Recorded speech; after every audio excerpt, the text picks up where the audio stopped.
hemos hecho verdaderamente un ícono de la pintura de Edvard Munch, El Grito, representativo a nuestro juicio del estado de ánimo de las personas y la sociedad contemporánea. Algo que la posmodernidad recogerá como un aspecto definitorio de lo que es la posmodernidad. Según Lyotard, un estado de ánimo.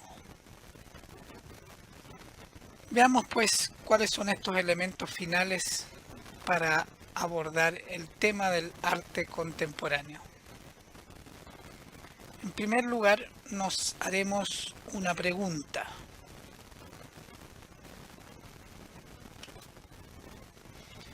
¿Es incomprensible el arte contemporáneo? Pareciera en muchos casos que sí. Se ha hecho lejano a la comprensión del público corriente, del público no iniciado en los temas de la historia de la cultura y el arte. Eso quizás dificulta la llegada del arte contemporáneo, su apreciación, su crítica. Pareciera, como dice aquí, haber perdido el orden de sentido que nos hacía posible comprenderlo, el orden que había adquirido a lo largo de cientos y en algunos casos miles de desarrollo de cada una de las disciplinas. Ya hemos visto cómo el arte contemporáneo, sin cortar sus raíces con la historia de la pintura, la escultura o cada una de las disciplinas, se plantea liberarse de esos cánones y reinventarlos. Incorpora pues códigos que solo son entendibles, pareciera, para quienes están dentro del, comillas, mundo del arte. Ordenarlo, por lo tanto, o sea, traducirlo a lo entendible, hacerlo más lógico quizás, utilizando el parámetro instalado desde la Revolución Industrial y la Ilustración como el eje central para entender el mundo, la razón objetiva, positivista. ¿Sería la solución a este alejamiento?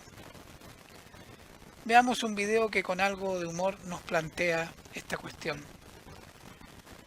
El suizo Ursus Berli nos va a presentar su mirada posible respecto al arte contemporáneo. Started out with this picture of the American artist Donald Backler I had hanging at home. I had to look at it every day, and after a while I just couldn't stand the mess anymore this guy was looking at all day long. Yeah, I kind of felt sorry for him. And it seemed to me even he felt really bad facing these unorganized red squares day after day. So I decided to give him a little support and brought some order into neatly stacking the blocks on top of each other. Yeah. Yeah, and I think he looks now less miserable. And it was great. With this experience, I started to look more closely at modern art. And I realized how, the world of modern art is particularly topsy-turvy. And I can just show here a very good example. It's actually a simple one, but it's a good one to start with. It's a picture by Paul Klee. And we can see here very clearly, it's a confusion of color. Yeah, the artist doesn't really seem to know where to put the different colors, the various pictures here of the various elements of the picture. The whole thing is unstructured. We don't know. Mr. Klee was probably in a hurry. I mean, maybe he had to catch a plane or something. I mean, we can see here he started out with orange, and then he already ran out of orange. And here we can see he decided to take a break for a square, and I would like to show you here my tidied up version of this picture. And yeah, and we can see now what was barely recognizable in the original. 17 red and orange squares are juxtaposed with just 2 green squares. Yeah, that's great. So that's just tidying up for beginners. I would like to show you here a picture which is a bit more advanced. What can you say? What a mess. I mean, You see, everything seems to have been scattered aimlessly around the space. If my room back home had looked like this, my mother would have grounded me for 3 days. So I wanted to reintroduce some structure into that picture. And yeah, that's really advanced tidying up. Yeah, so, right. Okay. Suena gracioso quizás, pero aplica una cierta lógica, ¿no? A la ilógica del arte contemporáneo, aplicarle la lógica de la razón y del orden para poder establecer un análisis posible de estas obras. No es esta la verdadera problemática del arte contemporáneo, pero sí grafica de algún modo algunas de las preguntas que podemos hacernos respecto de él. Recordemos que el arte es un lenguaje que transmite mensajes, ideas, contenidos, no solo emociones. Y eso se hace un poco más difícil con varias expresiones del arte contemporáneo. Volviendo a nuestra imagen icónica, nos plantearemos una segunda pregunta. De tanta libertad, ¿el arte se volvió otro espacio de expresión individual, particularista? ¿Ahora prima la visión del autor más que una interpelación a grupos humanos mayores? ¿Son solo los intereses particulares, individuales del autor los que determinan la posible comprensión de la obra? Pareciera que en nombre de esa libertad ganada por el arte moderno, el arte contemporáneo rompió con la componente de realidad, verdad y ética, que encontrábamos, por ejemplo, en autores muy relevantes de las vanguardias, como del arte contemporáneo chileno, actual, algunos fallecidos como Roberto Mata, otros vivos, como Toral o Yar, entre otros. Veamos algo de esta relación con la realidad persistente en el arte contemporáneo. ¿El propio artista es el único referente válido para comprender su obra y la especulación del mercado la que asigna su valor? Otro factor aquí, ¿no?, que ha surgido con fuerza, apareció con el surgimiento de la burguesía y la relación del mecenazgo con los artistas, pero se ha expandido de manera exponencial con la nueva economía digital especulativa.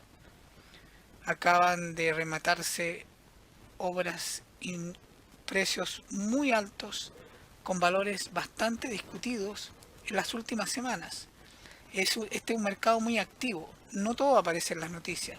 Las obras de arte contemporáneo se mueven en un mercado muy dinámico que hoy día tiene cada vez más compradores, no solo en Europa, sino que en China y países de Arabia, por ejemplo. Un ejemplo del nivel de contradicción que podemos encontrar en las obras de arte contemporáneo, en las cuales se rompe con la realidad y realmente el artista es el único referente.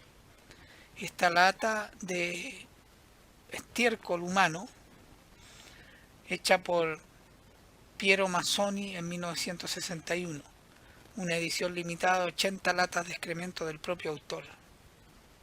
¿Es esto arte contemporáneo? Arthur Danto, en su libro Después del fin del arte, arte contemporáneo y el linde de la historia, nos plantea algunas preguntas, pero también algunas ideas respecto a esta problemática. Aquí vemos la portada del libro que está disponible en la biblioteca del Instituto de Historia de la Universidad Católica de Valparaíso.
pop has the same something, an attitude somewhat similar to that of the surrealist artists who deliberately used academic means to illustrate unconventional things. And people like Lichtenstein and Warhol, they paint nice pictures. All the same, it's easy stuff. It is, it's minor. And the best of the pop artists don't succeed in being more than minor. The best art of our time, or any art since Corot, not just since Monet, makes you a little more uncomfortable at first, challenges you more. It doesn't come that far to meet your taste, or meet the established taste of the moment. And the pop artists, almost knowingly, come more than halfway to meet your taste.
Muy propio de la posmodernidad, la indefinición, la muerte de una definición única del arte, esta apertura a múltiples definiciones que solo son entendibles desde el significado, pero un significado anclado estrictamente al mundo del arte. Como la caja brillo en el supermercado es un objeto común y corriente, pero firmada por Warhol en un museo o en un catálogo o en un texto de un crítico, de un investigador, en el mundo del arte se vuelve una obra de arte. El arte tiene que ser definido ahora desde sí mismo, perdiendo una relación intrínseca con su contexto histórico, con su momento histórico, más allá del individuo artista perteneciente al mundo del arte. En ese sentido, efectivamente, ocurre el fin del arte. En una cronología al estilo de la mirada de Arthur Danto, después del fin del arte, tendríamos antes del 1400 lo que él denomina antes de la era del arte, la imagen como cosmovisión, como un sentido ritual. Luego en lo que él define la era del arte, del 1400 al 1970, ubicando al final de esta era las vanguardias y la mayor parte de ella la imagen religiosa estética como concepto de arte. Luego los cambios en el concepto de arte, que son múltiples, fragmentados, hibridados, todo lo propio de la posmodernidad. Y este sería el periodo de después del fin del arte. No concuerdo con esta cronología de Danton, concuerdo un poco con su análisis respecto a la influencia de las ideas posmodernas en muchos ámbitos, y en este caso en particular en el de la cultura y el arte. Ya veremos más adelante en Roemaker otro tipo de interpretación de lo que ocurre con el arte a lo largo de los años, aunque no vamos a graficar una cronología. Cuando lo veamos, de algún modo podemos releer esta propuesta de cronología de Danton, de la cual, insisto, no comparto. Sin embargo, en el curso de esta cátedra hemos visto artistas que tienen un profundo sentido de vinculación con su contexto y de compromiso con el ser humano en el mundo, plasmado en sus obras, y son estupendos exponentes del arte contemporáneo. Revisaremos a dos de ellos, chilenos, uno con reconocimiento internacional clarísimo, y además inscrito en lo que hemos denominado el arte digital dentro de la cultura digital, Alfredo Yar. Oigamos en palabras del mismo Yar cómo él define su trabajo artístico. Pensar y pensar. Acumulo una cantidad enorme de información antes de crear. Mi disciplina quiere ser una disciplina responsable, es decir, tengo que llegar a acumular una cierta cantidad de información para sentirme responsable ante la situación ante la cual me enfrento. Y solamente cuando creo haber entendido el contexto, ahí empiezo a crear. Pero tengo que llegar a ese punto. Y para llegar a ese punto pueden pasar a veces meses, a veces años. Porque en mi filosofía ha sido siempre, para poder actuar en el mundo necesito entender el mundo. Por lo tanto, cada proyecto es un mundo en sí y me dedico a pensar en él para entenderlo y después actúo y ahí aparece la obra de arte.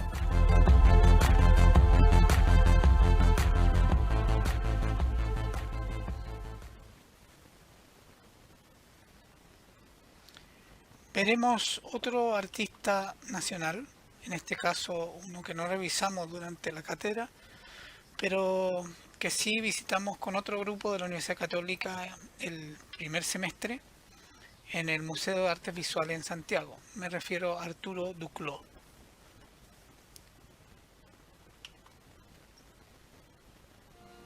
El fantasma de la utopía viene a ser como una suerte de redundancia, ¿no es cierto? El fantasma de algo imaginario que nunca vamos a poder alcanzar y que, claro, produce por un lado una suerte de desazón, una suerte de distancia muy grande en relación quizás a lo que muchos de nosotros pensábamos que era alcanzable. Bueno, un cuestionamiento nostálgico, pero también un cuestionamiento que busca volver a activar. Lo que yo espero respecto de esta exposición es precisamente generar una provocación y generar un diálogo. De alguna manera esta exposición es una posibilidad de volver a pensar en otros paradigmas, en otras alternativas respecto de las formas como nos estamos manejando y conduciendo como sociedad y qué es lo que esperamos nosotros como desarrollo humano para nuestra sociedad.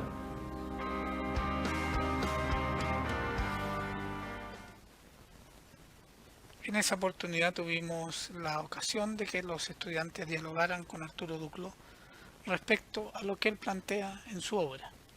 Vemos claramente aquí, desde perspectivas muy distintas, desde estéticas y plásticas distintas, una interpelación a la realidad concreta, un preguntarse para tratar de comprender, pero también de proyectar y de proponer una relación activa con el mundo concreto. En la realidad actual de la sociedad contemporánea, en la hiperindustrialización, en la omnipresencia del mercado, de lo vano, lo que se agota, del consumo, de lo que se desecha, surge la problemática ecológica. Y esto también tendrá su lugar respecto a una interpelación al arte, al lenguaje, a las preguntas del arte. Hemos colocado entonces este párrafo que nos introduce en esa temática. Surge una nueva conciencia ecológica acerca del uso de tanto desecho que produce la sociedad de consumo. Esta vez convirtiendo eso en materia prima para una expresión artística. Por ejemplo, con el inmenso nivel de tráfico que hoy día hay en las grandes ciudades de todo el mundo, incluido nuestro país, el desecho de neumáticos y de él constituido en materia prima para esculturas contemporáneas. Vamos a ver dos ejemplos, el de John Ho-Hee, aquí lo vemos, y su obra.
estamos frente a un arte absolutamente figurativo, ya sea de imágenes que nos remontan a la realidad natural, como del imaginario. Un arte que es plenamente representativo, en el sentido que hemos utilizado el término en esta cátedra. Veamos algo de la técnica con la cual él elabora sus obras.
Otro ejemplo es Blake McFarland, un jugador de béisbol.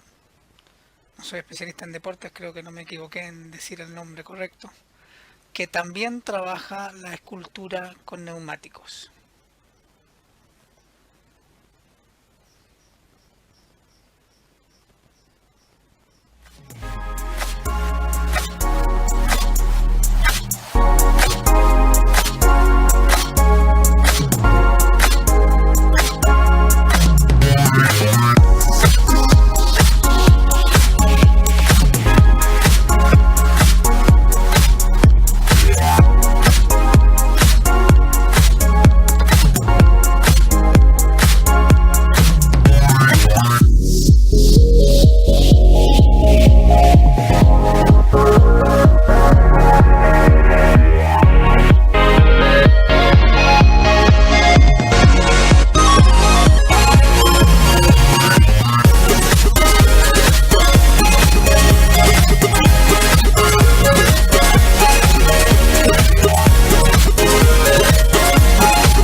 importante recordar que la creatividad, uno de los factores intrínsecamente asociados a la expresión artística, tiene que ver no solo con las ideas, también tiene que ver con la selección e innovación en el uso de materiales, las técnicas aplicadas al uso de esos materiales, los instrumentos existentes o creados para trabajar esos materiales.